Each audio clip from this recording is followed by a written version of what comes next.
Okay, I am going to give you video now of two absolutely bonkers speeches, I guess. I'm hesitating to even call them speeches, public events at which Trump said things over the 4th of July weekend. Now, from the perspective of rallies, Donald Trump has decided he's doing rallies. He did the rally in Tulsa, Oklahoma. We've already started to see cases rise and rise and rise in the surrounding areas. The rally itself was just an absolutely disgusting combination of red meat and dog whistles and fear mongering combined with lies. And Donald Trump was determined to keep it going. So on July 3rd, Donald Trump did an event at Mt Rushmore. And this was one where social distancing would not be allowed. They actually zip tied the chairs together, so people were not able to spread the chairs apart. There was barely a mask in sight. And unfortunately, after all of this buildup, this was one of Donald Trump's worst speeches. And again, I sort of grimace at even calling it that. Incredibly low energy. This was what we're calling, remember upper and downer Trump? I'm now calling it Adderall Trump and benzodiazepine Trump. This was benzodiazepine Trump, a very, very low energy Trump, glitching noticeably multiple times on certain words, which I will play for you, kind of doing stream of consciousness type stuff. It was the verbal equivalent of an ink blot or Rorschach test, maybe the best way to describe it. Extremely sweaty, gripping his lectern, white knuckling it. The audience was relatively low energy. So let's go through some of this stuff. We're going to start with the glitches and Donald Trump's trouble speaking. There was a lot of it. He had a major glitch on Jefferson. If you're watching this, you'll see him verbally catch on the word Jefferson, and his right shoulder twitches again, and he seems to do something very, very odd. Let's take a look at it a couple of times. Thomas Jefferson, the great Thomas Jefferson. Thomas Jefferson, the great Thomas Jefferson. So let's pick it up right after that. Trump was mentioning Thomas Jefferson essentially to start reading Thomas Jefferson's biography in total monotone. Very, very weird part of the speech. Take a look. Thomas Jefferson, the great Thomas Jefferson, was 33 years old when he traveled north to Pennsylvania and brilliantly authored one of the greatest treasures of human history, the Declaration of Independence.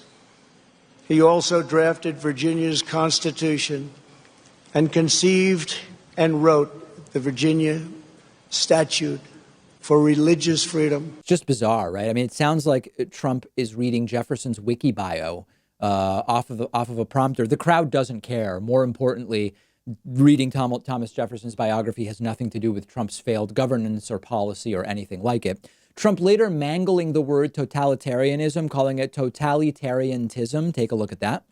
This is the very definition of totalitarianism, and it is completely alien to our culture and to our values, and it has absolutely no place in the United States of America. Trump again going with Ulysses S. Grant, of course, still can't say that one. Take a listen. Ulysses S. Grant, abolitionists, and many others. And this was actually part of Trump just naming people. This was, remember, during 2015 and 2016 at his rallies, Trump would just read polls. Now Trump just naming people during his events. We are the country of Andrew Jackson, Ulysses S. Grant, and Frederick Douglass. We are the land of Wild Bill Hickok and Buffalo Bill Cody. We are the nation that gave rise to the Wright brothers, the Tuskegee Airmen, Harriet Tubman. That went on for a while. I'm not going to play all of it. More struggles talking continued, struggling with magnificent, struggling with mountain. Take a look at this. There would be no better place to celebrate America's independence than beneath this magnificent, incredible, majestic mountain monument to the greatest Americans who have ever lived. Okay, so a lot of difficulty speaking is the point. Let's now get into the meat and the content of this. There's this new strategy that Donald Trump is employing during his public events. Pretend that the left is some kind of Marxist fascist nightmare Take a look at this. And again, very low energy. What he's saying is crazy, but he's delivering it in this benzodiazepine sort of mode. Schools, our newsrooms, even our corporate boardrooms, there is a new far-left fascism that demands absolute allegiance. If you do not speak its language, perform its rituals, recite its mantras, and follow its commandments, then you will be censored, banished, blacklisted, persecuted, and punished. It's not going to happen to us. Make no mistake, this left-wing cultural revolution is designed to overthrow the American Revolution. In so doing, they would destroy the very civilization that rescued billions from poverty, disease, violence, and hunger, and that lifted humanity to new heights of achievement, discovery, and progress. To make this possible, they are determined to tear down every statue, symbol, and memory of our national heritage.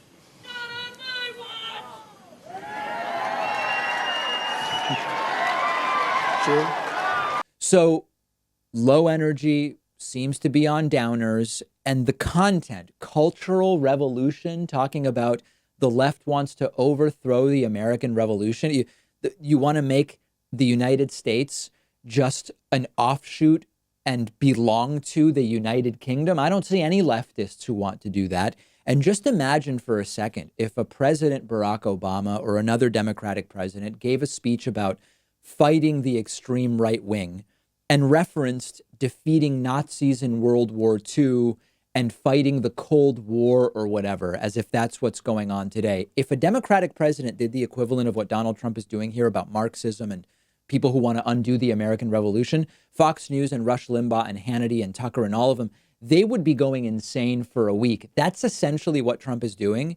And you have right-wing pseudo-intellectuals like Rich Lowry saying this was a great speech, if you can believe that. Monuments, okay?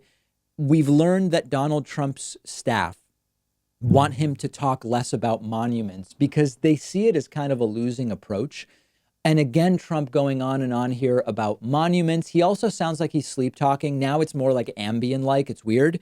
Trump gives an applause line. The audience is almost silent. So Trump just waits and finally gets some reaction from the crowd. It's all very weird. Our nation is witnessing a merciless campaign to wipe out our history, defame our heroes, erase our values, and indoctrinate our children.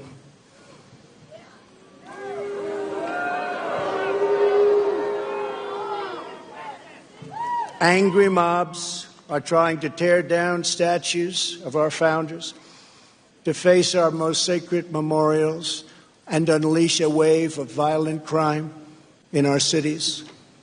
Many of these people have no idea why they're doing this, but some know exactly what they are doing. They think the American people are weak and soft and submissive. Wipe out history and erase our values. How would taking down Confederate statues erase our values? I didn't think our values were the values of the Confederacy, but maybe among Donald Trump supporters, those values are more common than maybe I believe living in Massachusetts. Trump then still seems not to understand the basics of how a virus works. He talks about killing the virus. Of course, viruses are not actually alive. Let us also send our deepest thanks to our wonderful veterans, law enforcement, first responders, and the doctors, nurses, and scientists working tirelessly to kill the virus. They are working hard. Yeah, so on their own, viruses can do nothing until they enter a living cell. Like without cells, viruses would not be able to multiply. So viruses are not considered living things. Trump talks about killing the virus. Who cares, right? It's the least of our concerns. If Trump took coronavirus seriously, I wouldn't care if he thought the virus was a hybrid of a giraffe and a shark. I really wouldn't. Like if he was actually dealing with it properly and taking it seriously. He happens not to be. And then lastly, here's another just super low energy part where I guess Trump is criticizing Democrats. It's not even clear what the critique is. I guess they're not for law and order or something.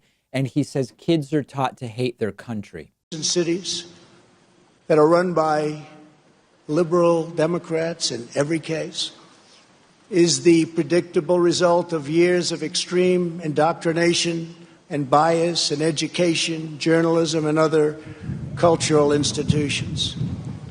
Against every law of society and nature, our children are taught in school to hate their own country and to believe that the men and women who built it were not heroes, but that were villains.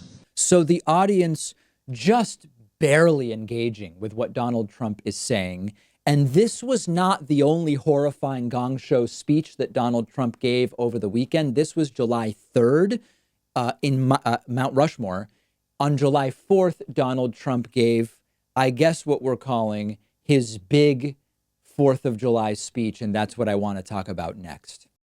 If you love feeding your intellectual curiosity, but you're always struggling to find the time, check out one of my all-time favorite apps called Blinkist. Blinkist lets you consume an entire book on your way home from work.